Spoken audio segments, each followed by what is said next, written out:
Hai guys, selamat datang di Marketing Talks. Hari ini gue lagi main ke kantornya tim RRQ atau Rex Regum Keon buat ngomongin satu topik yang menurut gue sih ya penting banget di ranah marketing. Dan kali ini ada yang spesial nih di Marketing Talks-nya. Karena gue bakal ngobrol bukan lagi cuma sama satu orang tapi sama dua orang. Dan apa yang bakal gue bahas hari ini? Tungguin terus dan tonton sampai habis ya.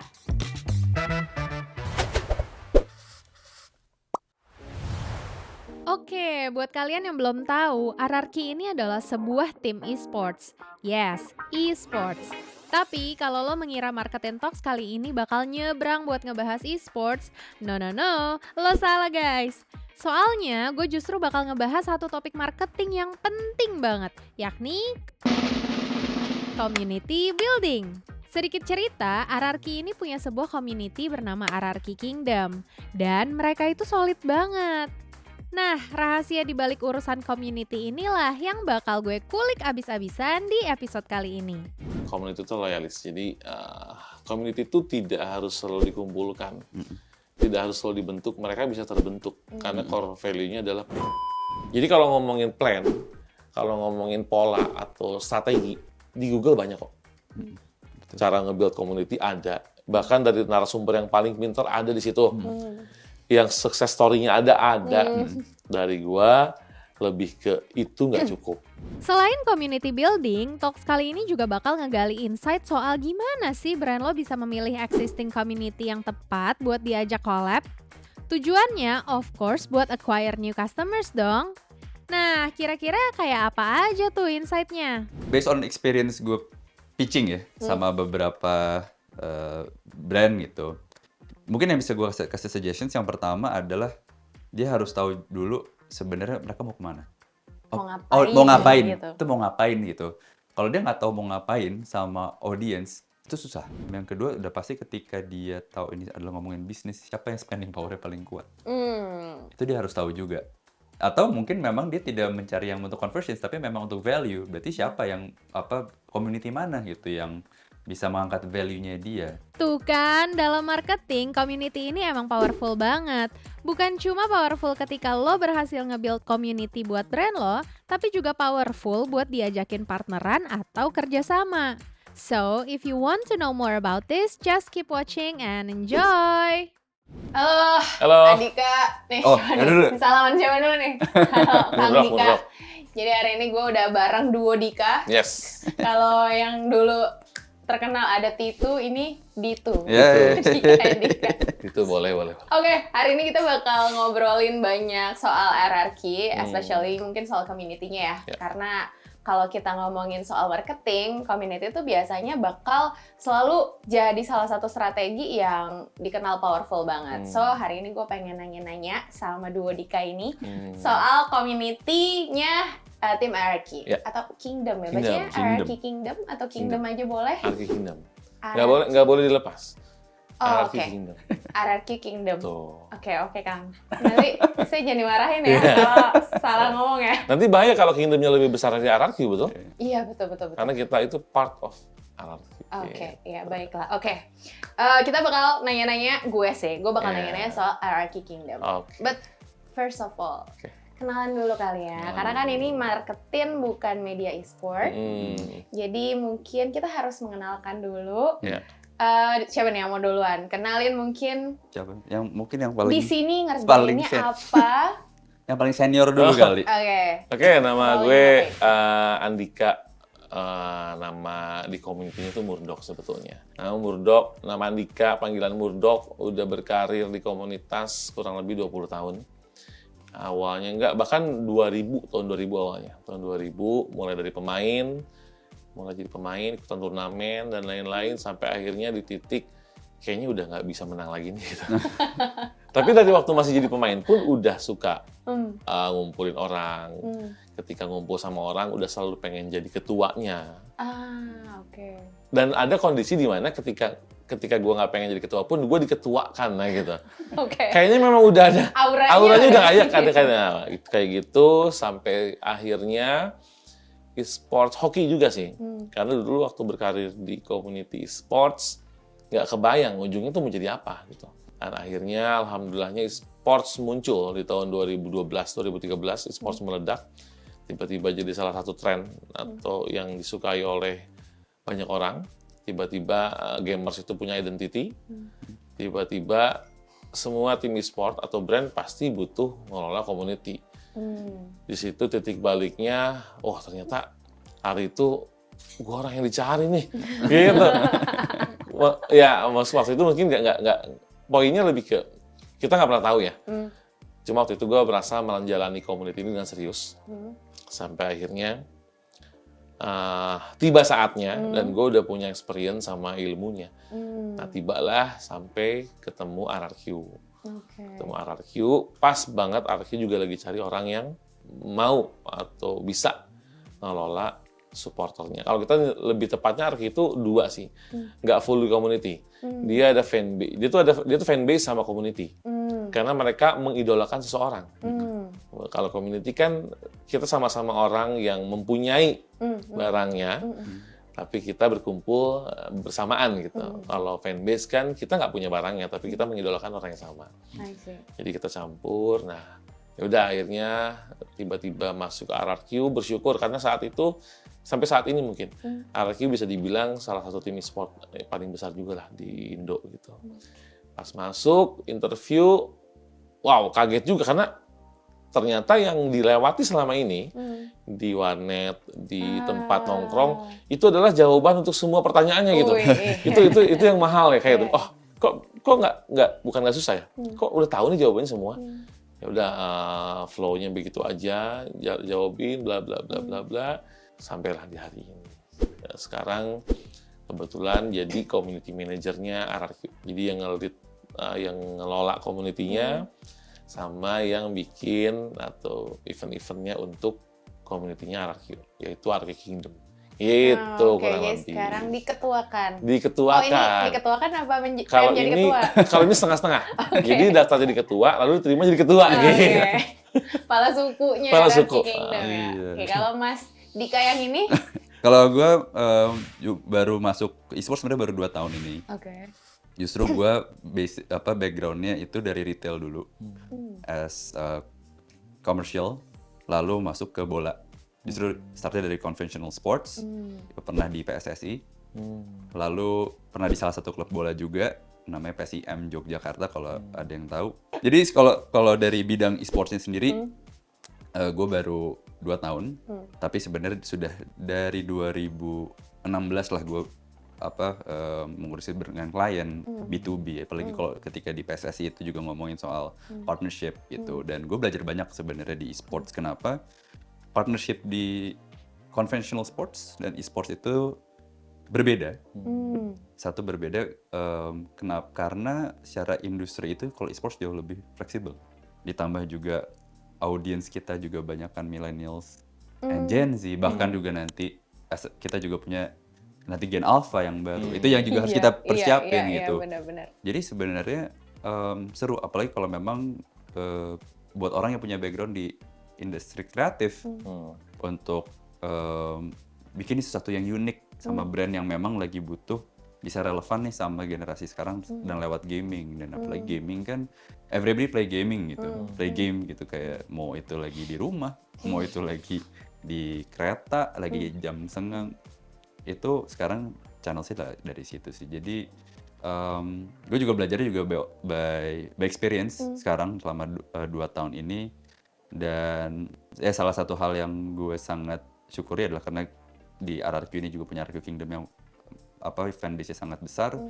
Jadi untuk bisa istilahnya mempromosikan tentang RRQ dan e-sport sendiri itu juga sekarang jauh lebih mudah sih ke brand-brand. Apalagi kalau brand-brandnya juga masih skeptical. Mungkin tidak hanya tentang RRQ tapi tentang e-sports in industry, karena kita sebagai RRQ juga punya tanggung jawab untuk memperkenalkan e-sports ke brand-brand yang memang nggak hanya kita ngomongin nggak berkaitan sama gadget ya. Kalau gadget kan mungkin udah tahu tentang e-sports, tapi justru yang non gadget yang kayak seperti FMCG, perbankan gitu, bahkan insurance itu ya kita punya tanggung jawab untuk mempromosikan itu. Lalu ketika memang sudah sampai ke pitching, presenting, baru bernegosiasi lah. Oh iya, di situ oke. pasti. Bisnis Bisnis ya, Iya. baru ya bisa langsung menghandle ketika sudah done, everything is done, baru tugasnya adalah langsung delegating ke tim yang memang terkait untuk handle si partnership ketika jalan selama durasi kontrak. Tapi main jobnya sih mengetuk pintu sebenarnya.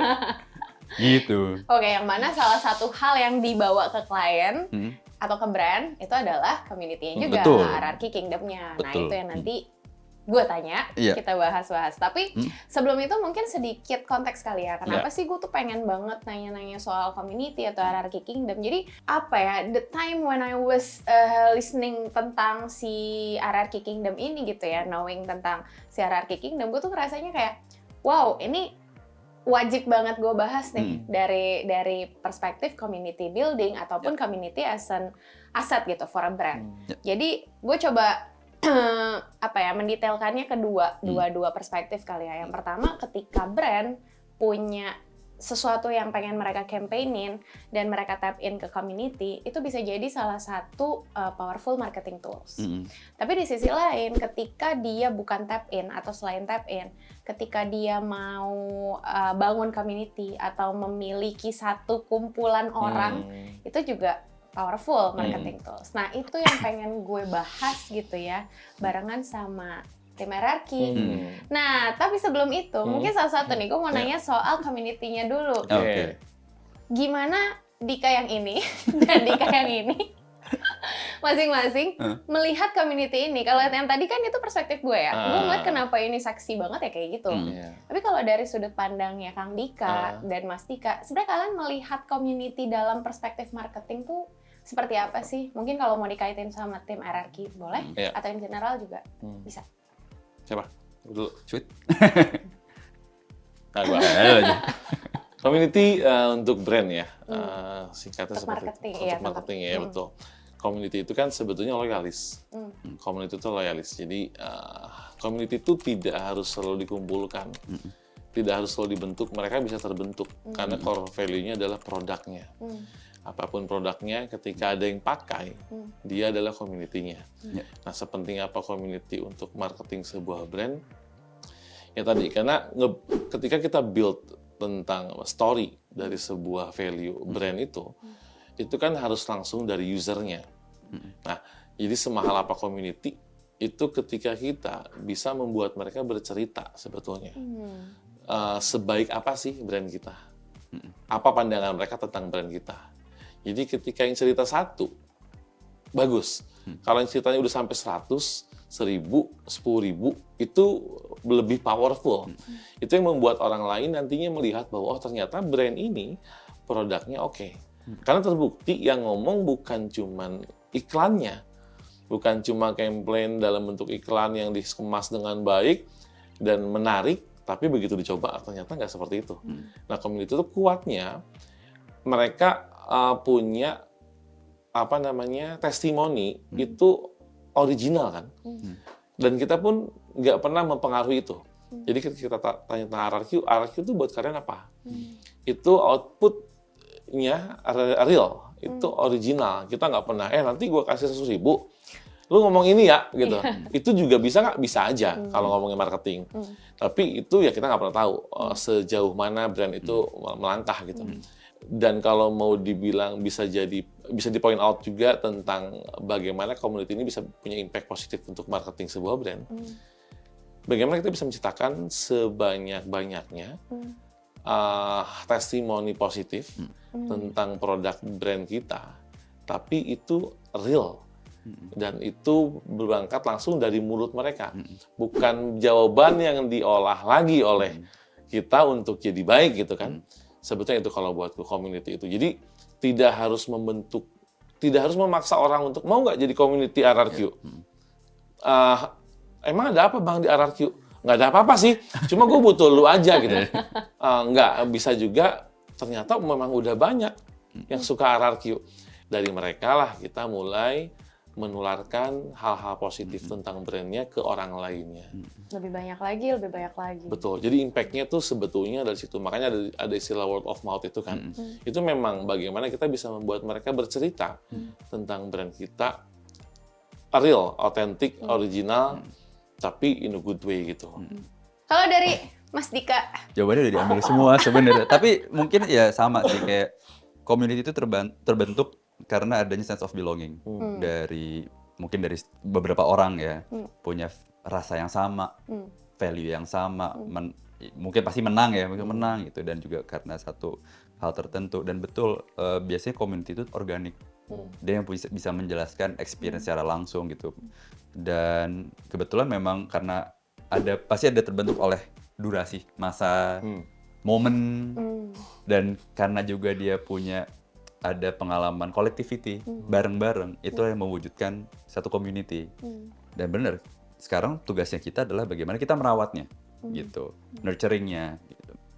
Dan kita berusaha untuk menjaga value dari community ini sebisa mungkin kita tidak mengeksploit ini.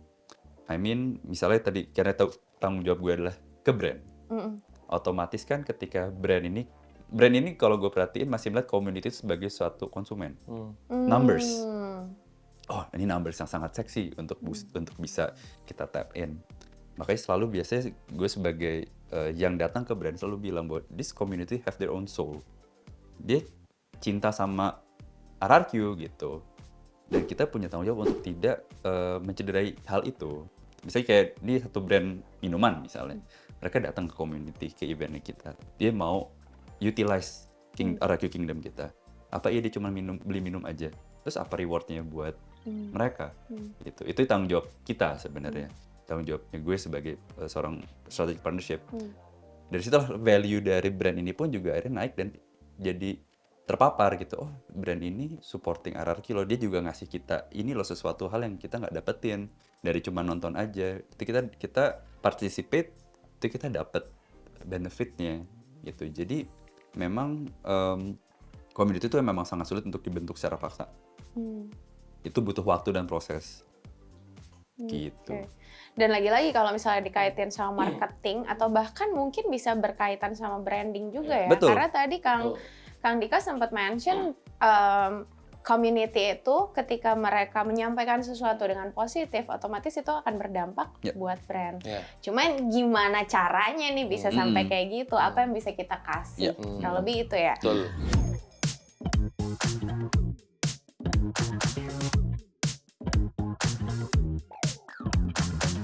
Oke, nah tadi udah sempat dibilang juga kalau community ini nggak bisa dibangun atau dibentuk secara paksa. Kayak percuma nawarin orang 1 juta buat gabung community. Oke, pada saat itu lu bisa kasih 1 juta, tapi nextnya masa lu kasih 1 juta terus gitu kan. Kalau itu buzzer bukan? Iya kan? Iya. Nah yang mau gue tanyain sedikit mungkin lebih ke cerita RRQ Kingdom-nya sendiri nih justru. Apakah dulu tuh awalnya gimana? Kalau nggak salah kekumpul beberapa ya kecil-kecil WhatsApp grup kita ya. Nah mungkin bisa diceritain soal itu kali ya, awalnya gimana? Karena sesuai yang gue persepsikan atau yang gue anggap nih ya, ini bukan terbentuk secara paksa nih. Nah itu gimana tuh ceritanya? RRQ dulu deh, berdiri tahun 2013. RRQ-nya sendiri. Gue itu masuk di 2019. Jadi RRQ itu selama 6 tahun sudah berhasil dulu membentuk orang yang mencintai brandnya.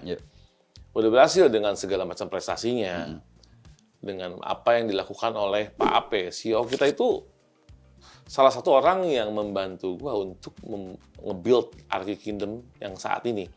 Dia udah berhasil menciptakan dulu orang yang mencintai brand ini, baru gue datang di 2019 untuk mewadahinya. Nah, jadi saat itu kan ada tim e-sport beberapa lah. Gue juga ikutan melihat tim A bagaimana, tim B bagaimana.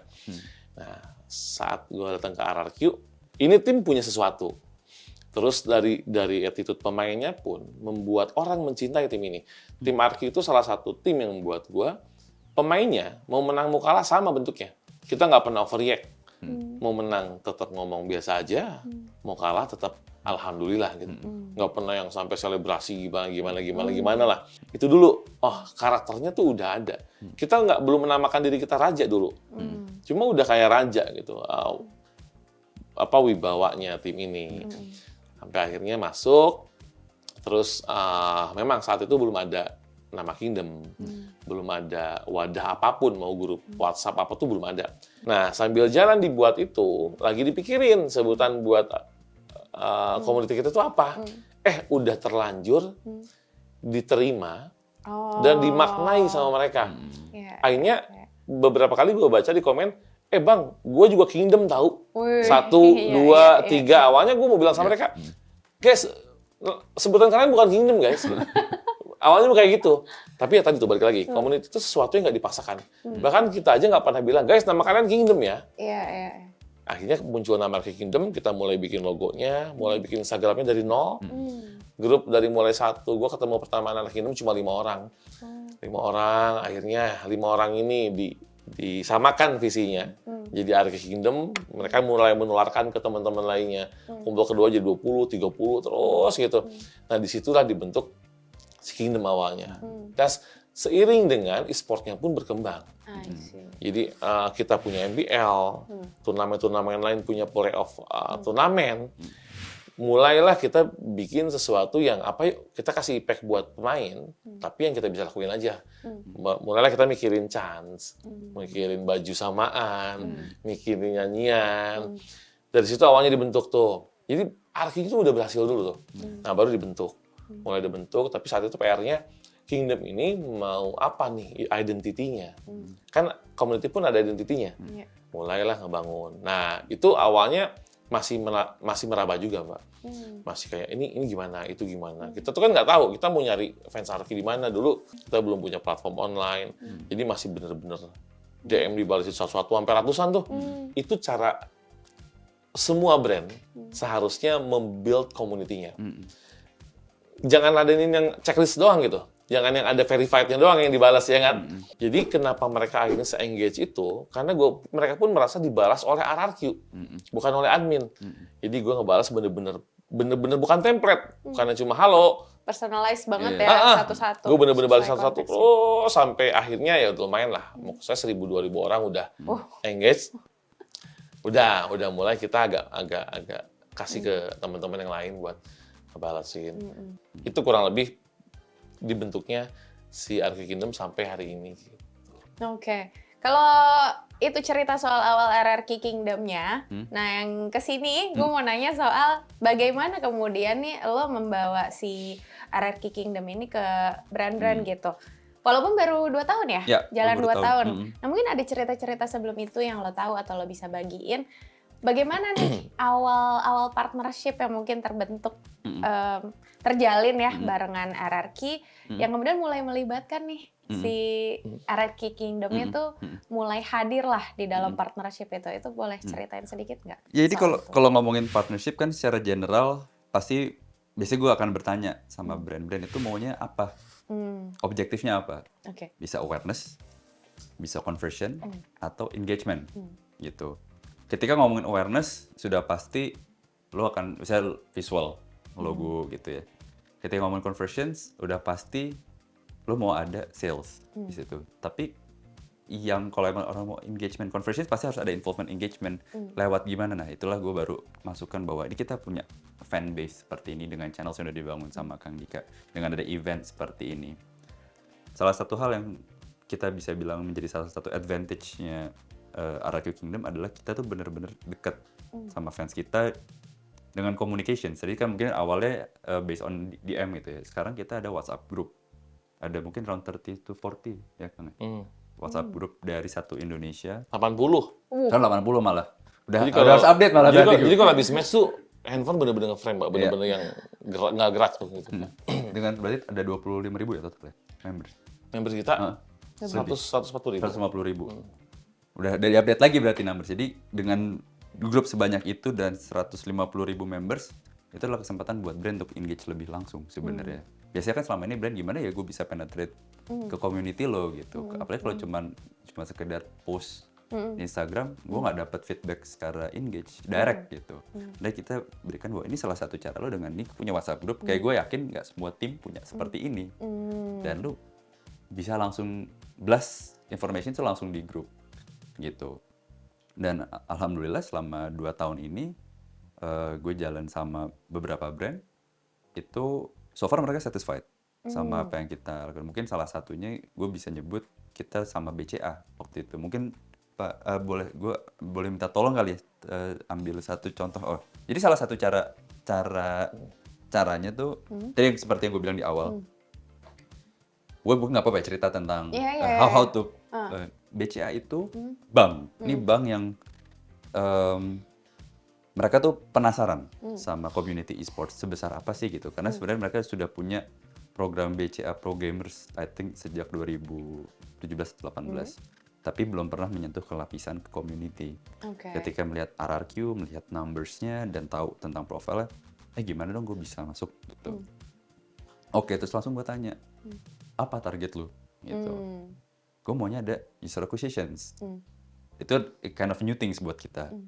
Dan itu seperti yang gue bilang, kita nggak mau exploit fans kita. Makanya gue selalu ngobrol sama Kang Dika, gimana ya Kang gitu waktu itu untuk bisa do something ke fans, but at the same time BCA ini adalah brand yang secara top of mind itu orang tuh pasti tahu gitu. Dan buat in the partnership level ini kayak wah ini adalah salah satu kesempatan yang kita nggak bisa lewatin secara value gitu. RRQ secara value besar di e-sports, bank BCA juga besar di perbankan, ini akan unik gitu. Cara kita gimana sih biar untuk bisa biar community kita itu involve dan dapat rewardnya. Jadi kita dapat ide, yuk kita bikin bundling.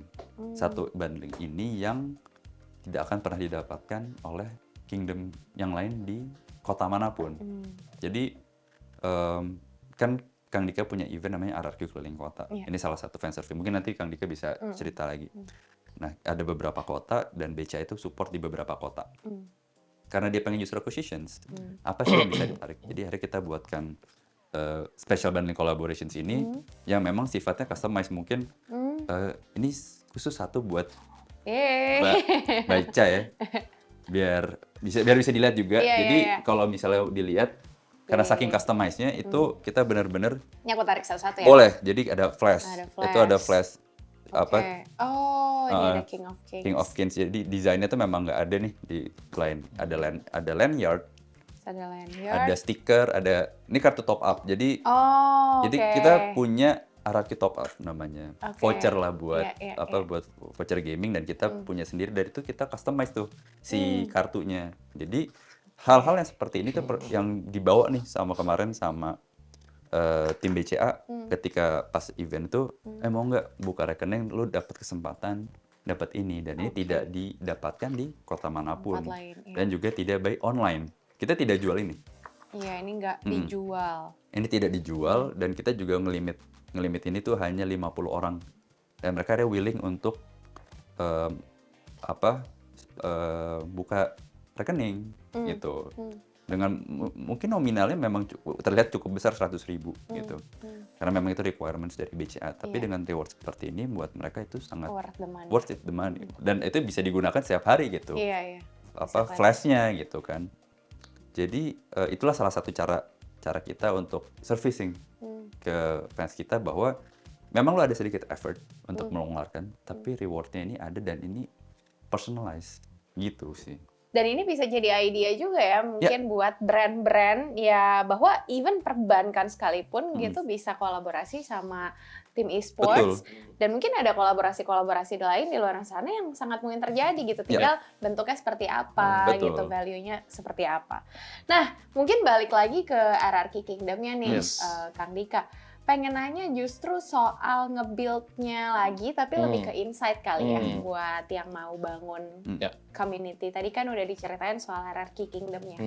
Nah, kalau misalnya ada brand yang mau membentuk community-nya secara paksa atau tidak, mereka tuh harus ngapain sih sebenarnya? Karena kalau gue ngobrol sama salah seorang temen ya, dia kebetulan cukup fokus di community. Memang yang jadi susah itu adalah membuat orang cinta itu. Padahal that's the core kan, untuk bikin ada kumpulan manusia ini harus ada cintanya dulu. Nah, tapi masih banyak brand yang mungkin clueless. Terus apa yang perlu dilakukan? Dan mungkin dari kapasitas sebagai marketer kali ya. Apa yang mereka bisa lakukan juga gitu, how to communicate-nya dan lain sebagainya, sehingga bisa tercipta gitu community atau fanbase-nya. Kalau katakan baru memulai misalnya, ada brand, yang pertama harus mereka pastikan adalah produknya dulu. Jangan bermimpi punya community yang bagus dan besar, kalau produknya juga nggak bagus. Gitu dulu tuh. Jadi apakah RRQ punya community yang besar tapi produknya biasa aja? Enggak. Apakah brand lainnya kita mau bahas apa? Nike, Apple. Apakah mereka punya komunitas besar dengan produk yang tidak besar? Tidak. Itu yang pertama dulu. Jadi sebelum bikin rencana A, B, C, D, F, G ini itu produknya dulu kuat. Nah, udah produknya kuat, baru turun ke bawah. Sebelum pas turun ke bawah, apa sih stepnya? Community itu nggak bisa dikelola, bukan nggak bisa, sulit dikelola oleh sistem. Harus pakai orang. Ketemu orang itu harus pakai orang. Ngurus orang itu harus pakai orang. Nah, yang pertama dilakukan, tadi pertama produknya bagusin dulu, lalu turun, mulai kenalin produknya dulu. Dapetin feedback-nya dulu. Sebelum itu feedback-nya oke, jangan dulu bermimpi untuk dapetin orang kedua, ketiga, keempat, kelima dulu nih. Orang pertama, orang kedua, lu udah oke. Coba orang kedua, dia oke juga. Katakan 10 orang udah oke. Bolehlah mulai coba bikin grup atau bikin kegiatan buat kasih experience tentang produknya. Nantinya ketika itu udah berhasil, ketika dia udah berhasil meyakinkan 10 atau 20 orang itu, nanti 20 orang ini yang akan bantuin dia untuk ngeyakinin orang barunya. So dia nggak perlu ngeyakinin 1000 orang sendirian. Nanti mereka yang akan bantuin kita untuk cari member-member barunya. Pastikan ketika member barunya masuk, merasakan hal yang sama juga. Nah, tapi sebelum sampai ke situ, kalau mau build community harus siapin waktu, tenaga, pikiran. Bener, karena nggak bisa. Gue berani bilang, build community itu nggak bisa pakai office hour. Nggak cukup 8 jam kerja. Bahkan sampai detik ini, gue udah lumayan lah pengalamannya ya, 20 tahunan gitu. Bahkan gue sampai detik ini aja masih mau ngobrol sama anak-anak yang baru, anak-anak muda yang kalau mau dipikir, Bang, ada tiket nggak gitu. Kan sebetulnya bisa dijawab sama admin kan, tapi nggak. Bahkan sampai sekarang gue masih lebih dari 8 jam ngerjain. Bisa dibilang 24/7. Tiba-tiba jam 11 malam, Bang, gue mau beli baju RRQ. Tapi error nih, Bang. Dibantuin. Subuh-subuh jam 12 malam, Bang, gue nggak ada temen, mabar yuk. Ditemenin. Luar biasa. Nah, itu yang makanya gue bilang, itu yang belum tentu semua orang sanggup. Jadi nggak cukup kita bikin sistem, oke ini udah bagus nih. Atau nggak gini deh, gue kasih nih polanya si Kingdom. Ngerjainnya sanggup apa enggak. Karena itu berdarah-darah. Investasi waktunya gila banget, Mbak. Gila banget, itu benar-benar kayak nggak tidur tuh udah hal biasa. Itu berarti waktu. Kita mengorbankan waktu. Itu dulu. Jadi sebelum mereka memulai, komit dulu. Siap nggak kehilangan waktu, tenaga untuk ngumpul itu. Tapi ketika semua itu udah dilewatin, tinggal menuai manisnya. Nanti itu snowball efeknya akan hidup. Jadi kalau ngomongin plan, kalau ngomongin pola atau strategi, di Google banyak kok. Cara nge-build community ada. Bahkan dari narasumber yang paling pintar ada di situ. Yang success story-nya ada. Dari gua, lebih ke itu nggak cukup. Siap dulu investasi waktu, tenaga, dan pikirannya. Baru kepake pola strateginya. Kalau strateginya bagus, tapi cuma mau kerja 6 jam sehari, udah gitu temennya malam-malam tiba-tiba ada orang ngechat, Bang, ini dong, atau Mbak, ini dong. Nggak dibalas, ngapain gue balas? Ini di luar jam kerja gua, jangan pernah mimpi, Pak. Kecuali jadi Apple. Kecuali Anda Apple. Kan ada yang begitu kan? Ada orang yang, Apple itu kan salah satu yang, gua bagusin produknya aja. Dan lu akan beli produk gua. Kalau yang selain Apple mungkin, gua punya harga yang murah. Lu pasti butuh produk gua. Gitu kan? Kalau Apple kan bodo amat. Gua mau jual segini.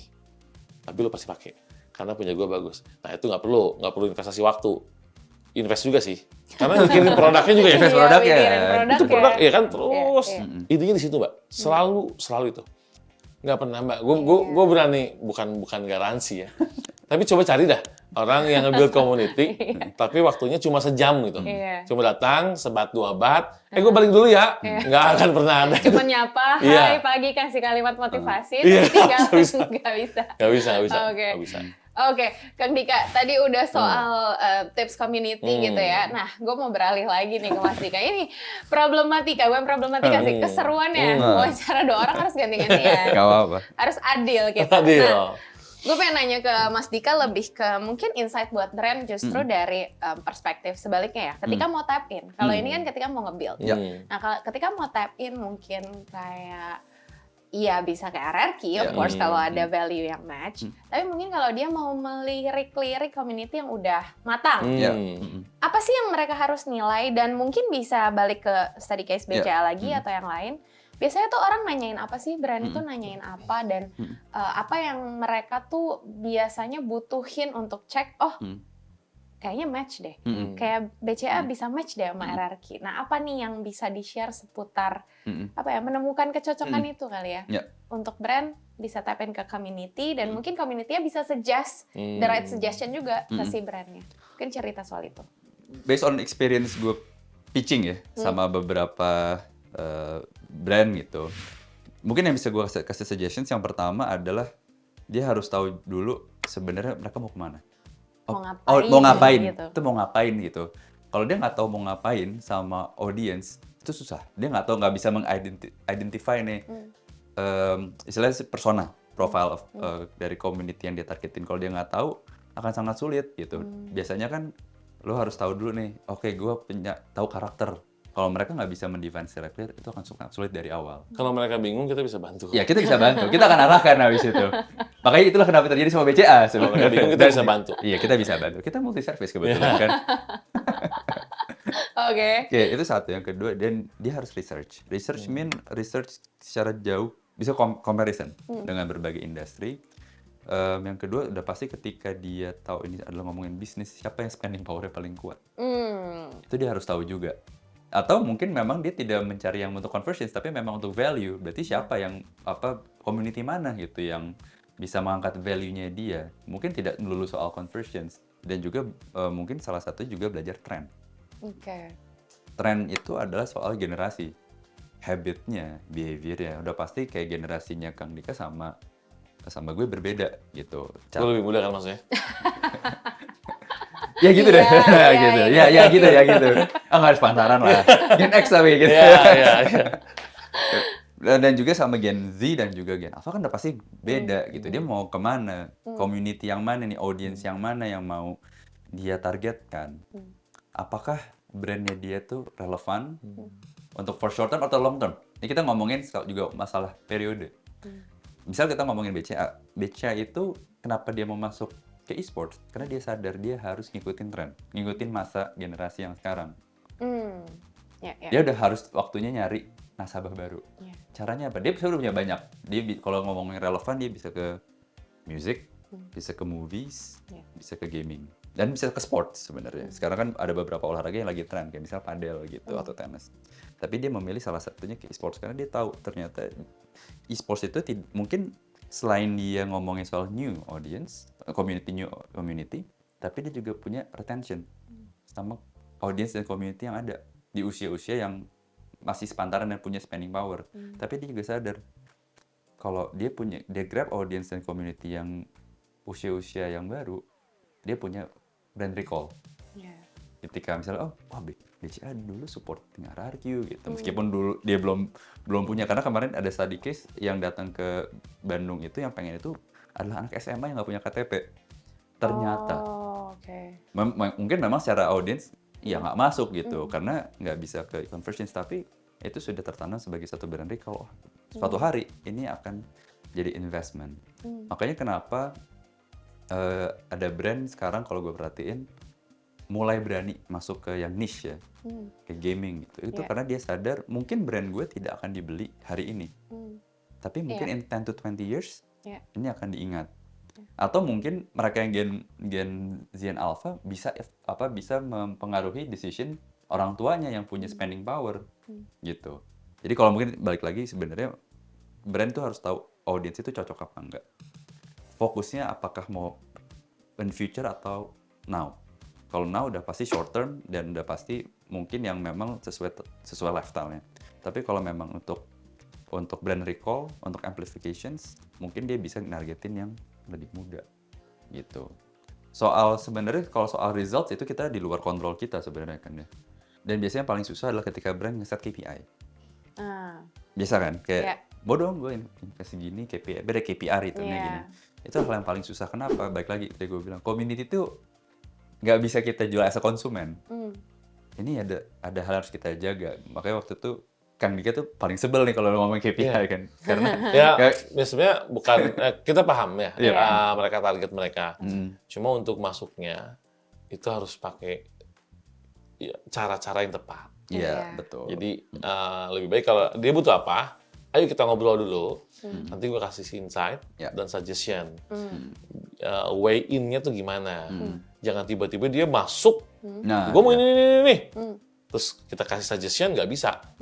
Terus dia, pokoknya gue mau ini, kalau nggak gue nggak jadi, misalnya. Nah ini yang biasanya tuh mental tuh dari mereka sendiri. Betul. Padahal kita kan beda-beda ya. Yang community sport itu karakternya gimana, musik gimana. Dan justru yang sekarang berhasil dengan kita, banyaknya brand yang nggak ngeribetin dalam tanda kutip ya. Betul. Nggak minta ini itu, bahkan mereka jadi inget. Contoh aja kayak misalkan kita lagi nobar, itu nongkrong nggak ada kewajiban endorse atau apapun. Mereka tiba-tiba, Pak Dika, udah siap belum sukros sama popmie-nya? Itu nggak, ya itu natural, nggak diminta apa-apa. Betul. Karena nggak pernah ditekenin. Karena mereka tahu kapan mereka dimanfaatkan. Percayalah, community kita itu tidak bodoh gitu. Bahkan kita sih tahu kan kapan kita dikasih es campur tapi harus follow, ya nggak? Kita jalan, kita haus nih. Mas mau es campur nggak? Mau. Tapi follow nggak usah, ya kan? Kita berani nolak itu, padahal kita mau gitu. Kita padahal haus banget. Benar, karena caranya tadi. Mas, saya kasih ini tapi follow ya. Maksudnya jangan gitulah. Sok suruh duduk dulu, makan.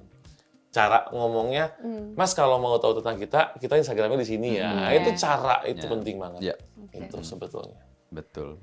Tapi yang gue garis bawahi sebelum semua itu, sebelum idea sih objektifnya dulu mau kemana. Terus baru turunannya value-nya, kenali community-nya, dan kenali apa nih kaitannya antara si objektif sama yang bisa dilakukan. Oke, sedikit dong buat Kang Dika nih, Adil ya. Yes. Pengen nanya soal gimmick kali ya. Mungkin bukan gimmick sih, takutnya istilahnya orang tepat juga. Tapi lebih ke bentuk-bentuk konkret. Misalnya kayak tadi gue sempat dengar soal RRQ keliling kota. Nah itu one of the effort kali ya untuk mengelola dan lain sebagainya. Nah mungkin boleh ceritain soal itu sedikit dan hal-hal lain di luar itu yang dilakukan oleh RRQ sehingga ya makin solid, snowball efeknya jalan. Itu tuh bentuk-bentuknya ngapain aja sih? Kalau gua dari dulu selalu kuncinya satu kata doang, service. Jadi apapun service yang bisa gua buat atau teman-teman buatlah itu.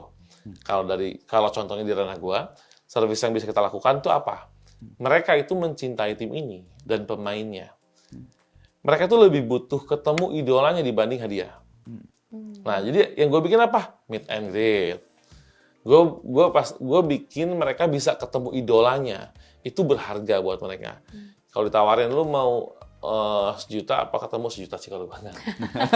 Lu mau hadiah atau ketemu idol, mereka pasti mau ketemu idolanya. Mereka akan lakukan apapun untuk ketemu idolanya. Nah, akhirnya kita pertemukan. Itu satu contoh. Itu pun kita atur timingnya. Karena kalau terlalu sering pun bosen. Ini semuanya service nih. Meet and greet. Terus mabar. Bang, gue pengen ketemu sih sama pemain idola gue. Tapi kan gue jauh. Gue di Aceh gitu. Untuk ke Jakarta aja butuh ongkos. Ya udah gue bikinin online dah. Lu tetap bisa main sama idola lu. Tapi online. Solusi lagi.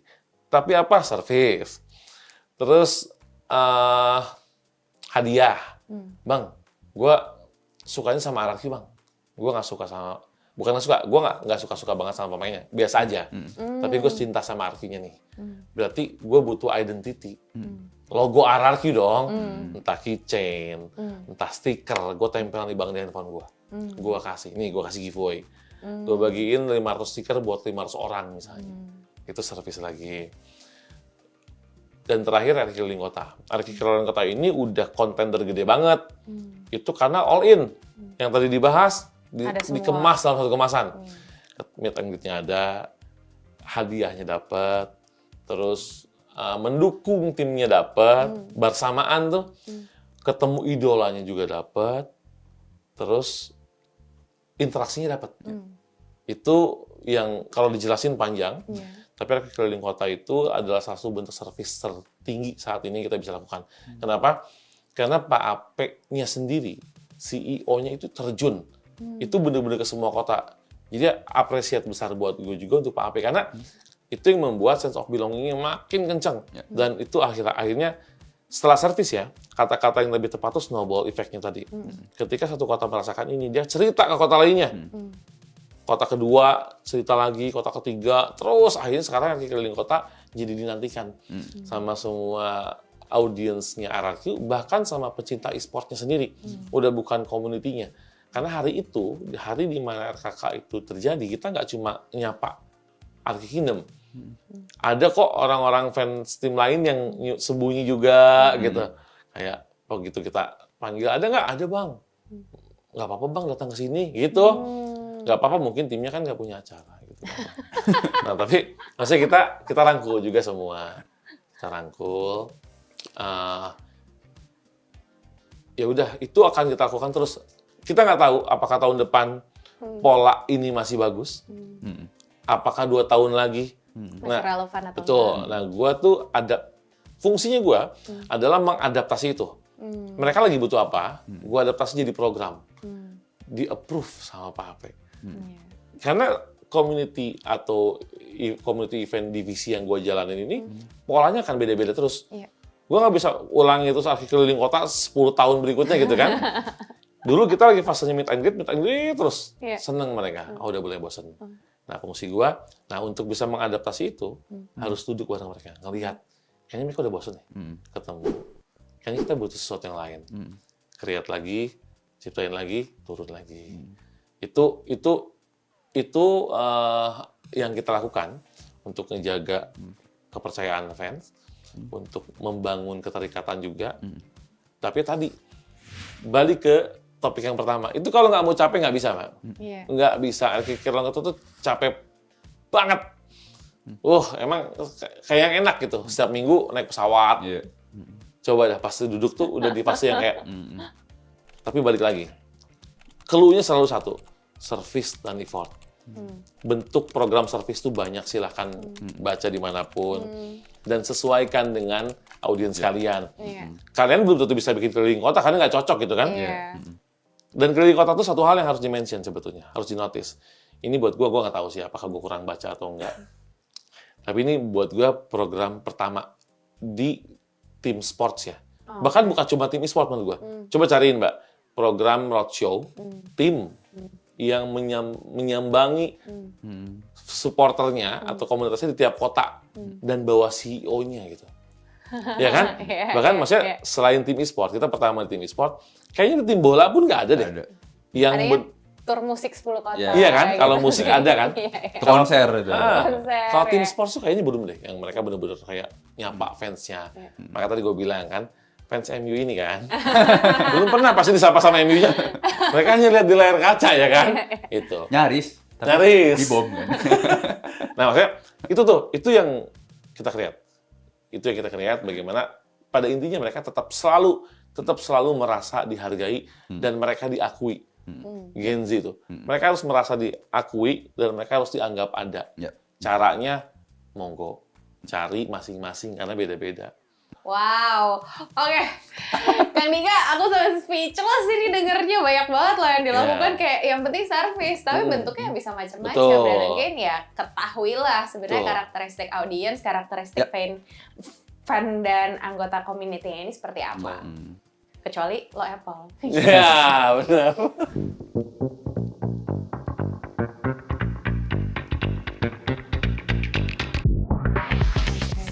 Wah, mungkin gue langsung kayak mengarah-arah ke pertanyaan terakhir kali ya. Nah, tadi Kang Dika udah cerita soal community. Kenalilah audiensnya. Nah, kalau ke Mas Dika, mungkin gue lebih pengen nanya soal ini kali ya. Insight untuk brand in general, kayak menurut Mas Dika sendiri nih, which one is better gitu? Apakah mereka perlu memikirkan building their own community dulu, kayak yang tadi udah dijelasin, katakanlah resource-nya ada semua, siap capek, atau lebih baik ya udah collab aja nih dulu. Itu harus dikembalikan ke objektif si brand. Okay. Karena kalau again bikin community itu nggak sebentar ya, it takes time. Kita nggak tahu apakah itu 1 tahun, bisa 2 tahun, bahkan mungkin Kang Dika dari 2019 sampai sekarang masih keep going gitu. Nggak ketemu titiknya gitu, nggak ketemu ceilingnya gitu. Kalau memang mau menjelaskan cara tercepat, mungkin join sama community lain yang memang sudah matang. Misalnya kayak bareng sama RRQ, biar tahu juga nih, kira-kira brand gue cocok nggak sih sama audiens ini? Kalau nggak cocok, oke coba dengan audiens yang berbeda, musik misalnya, atau film, atau olahraga. Dan dari situ sebenarnya mungkin sudah punya gambaran, oh mungkin gue lebih cocok sama gaming. Yaudah, berarti dari situ dia bisa start as a pivot, oke gue di sini. Balik lagi ke merekanya. Kalau mereka memang punya kayak Kang Dika gitu yang rela 24/7, 25/7 kali ya. 25/7 gitu. Yang sampai rela untuk spending time di luar jam kerja untuk bangun community, nggak ada salahnya juga gitu. Again, tapi benar produknya harus bagus dan relevan sama audiensnya. Sebenarnya kembali lagi sih pokoknya gitu. Oke. Nah kalau Kang Dika deh kayaknya tadi udah dibabat semua ya, pertanyaan gue tuh udah kayak dijawab secara nggak langsung gitu. Tapi mungkin terakhir kali ya Kang, ada nggak sih semacam closing statement yang tadi belum sempat tersampaikan mungkin terkait dengan building a community? Apa yang harus diingat? Apa yang kayak, apakah standby, megang handphone, balas-balasin aja, even cukup, atau mungkin ada sesuatu lagi nih yang beyond yang mereka harus ingat lagi gitu. Ya semacam closing statement lah terkait community. Karena gue jujur tadi udah dibahas semua Pak. Padahal pengennya ada closing, ada pamungkasnya gitu. Oke, community, ya bener sih udah jelasin semua. Tapi ketika yang pertama diingat itu dulu, community itu bukan tools, itu dulu.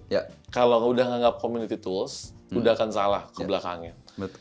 Anggap community itu adalah teman kalian aja.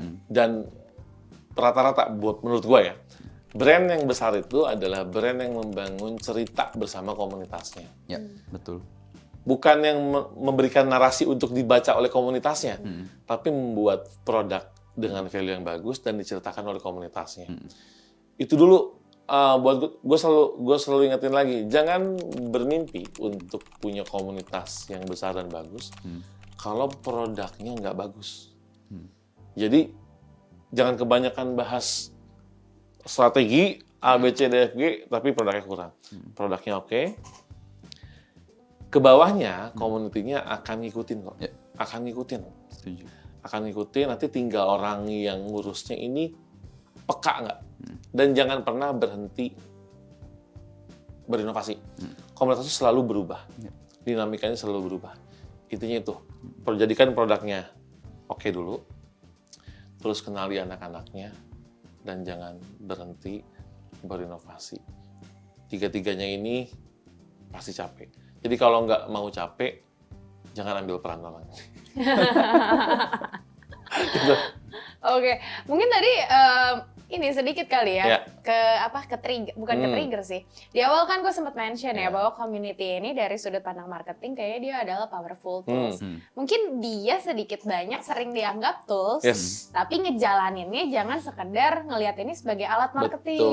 Betul. Tapi ya ini audiens loh, jadi jalaninnya harus dipikirin semuanya mereka, bukan konsumen juga. Betul. Oke, pertanyaan gue udah habis sebenarnya, tapi gue pengen kasih satu segmen bonus, bukan segmen sih, ini seru-seruan aja. Mungkin Kalian mau kasih hadiah? Giveaway. Nggak bau. Kan kita yang ngasih. Oh, kita yang ngasih, ya. Oke, ditunggu. Mungkin pengen nanya ini aja sih, rapid questions ya, beberapa pertanyaan cepat. Belum dapat bocoran ya? Belum. Belum dapat bocoran, anggap saja begitu ya. Tapi kalau gue belum beneran. Kalau gue belum beneran. Lu sih kemana tadi? Apa? Ini pada diskusi dulu ya. Iya. Oke, selang-seling. Oke. Ya, ke Kang Dika dulu. Oke. Brand community apa di luaran sana, bukan Hierarchy Kingdom, yang menurut Kang Dika tuh, wah bagus banget community-nya. Kalau bisa sih jangan brand yang tadi udah disebut. Marvel. Oke, ke Mas Dika. Brand collaboration apa di luar sana yang kayaknya tuh keren banget? Sekarang karena ngikutin F1, jadi lagi seneng lihat collaboration si F1 dan Lego. Oke, nanti ditampilin nih di Iya. post pro-nya. Oke. Kang Dika lagi, wildest dream, Hmm. cita-cita terliar yang ingin dilakukan bersama Hierarchy Kingdom. Kayak gue tahu deh, tapi ya gue tahu jawaban itu. A few moments later. Wah, Ini menguasai rapi dunia. tapi nggak rapi. Menguasai dunia. Menguasai dunia tuh gimana ya? Ada kingdom di semua Oh, iya. semua pelosok dunia. Oke. Oke. Oke, kayaknya bisa sih. Ya, jadi ada kingdom kan sekarang udah punya regional kan. Hmm. Maksudnya ada kingdom Jawa Barat apa. Nah, punya kingdom di seluruh negara mungkin. Negara kira-kira apa enggak gitu. Oke. Nah, Mas Dika lagi. Pengen banget collab sama brand siapa? Sama Hierarchy. As a partnership pengen banget sama Adidas atau Nike sebenarnya. Wow, is it even possible? Possible ya? Possible. Karena Adidas sudah masuk ke e-sports. Iya, oke. I think it's possible. Oke, mudah-mudahan Amin. dalam waktu dekat. Please telepon. Oke, terakhir nih buat keduanya. 3 kata soal marketing. Value, engagement, dan powerful. Oke, Kang Dika? Value, story. Ya, 2 kata itu mah. Tadinya mau story semua, Oke, tapi value juga penting. luar biasa. Karena marketing buat gue adalah tentang storytelling. Ya. Oke, Gitu. quote of the day. Thank you so much, Kang Dika. Thank you so much. Thank you, Mbak Ica. Mbak Ica. Thank you. banyak, Mas Dika. Thank Ada you episode banyak. 2 ya? Boleh, kita agendakan Kita aja setelah ini. keliling kota sih. Oh, kita ajak keliling kota. Iya. Siapa tahu mau interview kita di keliling boleh kota. ditunggu undangannya. Boleh loh, interview Oke. di keliling kota. Jadi langsung tuh di belakangnya ada woi gitu kan. BTW saya Iya harus nggak closing dulu ini. Oh, Oh iya ya. Oke. Oke guys, tadi obrolannya soal Hierarchy dan Hierarchy Kingdom udah banyak banget yang dibahas. Semoga berbagai hal yang tadi dibagiin sama Kang Dika ataupun Mas Dika ataupun Dito ini terkait community bisa jadi sesuatu yang insightful buat kalian. Dan jangan lupa terkait community, siap-siaplah capek. Jangan lupa like video ini, share juga, dan jangan lupa subscribe ke Marketin. Kalau kalian tertarik tahu lebih banyak soal Hierarchy juga bisa ngeliat channelnya ya. Ya, Tim follow Hierarchy. Instagram dan seluruh seluruh platform. platform. Akhir kata, terima kasih sekali lagi. Bye-bye. Thank Bye-bye. you. Bye.